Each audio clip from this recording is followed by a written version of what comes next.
रामाच्या जवळ असूनही मंथरेच्या मनामध्ये वाईट विचार आहेत. म्हणजे प्रत्यक्ष भगवंताच्या शेजारी राहूनही मन सुधरू शकत नाही. त्याला सुधारण्याचा मार्ग काय आहे? समर्थांनी जो श्लोक सांगितला, मना शोधिता शोधिता शोधत आहे, मना बोधिता बोधिता बोधत आहे. या मनाला बोध द्या, या मनाला शोधत राहा, हे सत्य शोधत राहा. पण कसं? परी सर्व ही सज्जनाचे नियोगे. राम आणि मंथरेच्या मध्ये, मंथरेला जर कदाचित कोणी एखादा सद्गुरू मिळाला असता तर मंथरेच्या मनामधला हा रामाबद्दलचा तिढा सुटला असता नक्कीच.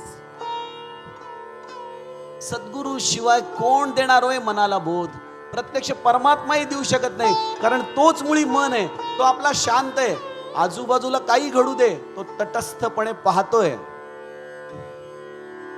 पण या मनाच्याच आत दडलेल्या या आत्मारामापर्यंत जायला या मनाची निर्मळता होणं फार गरजेचं आहे.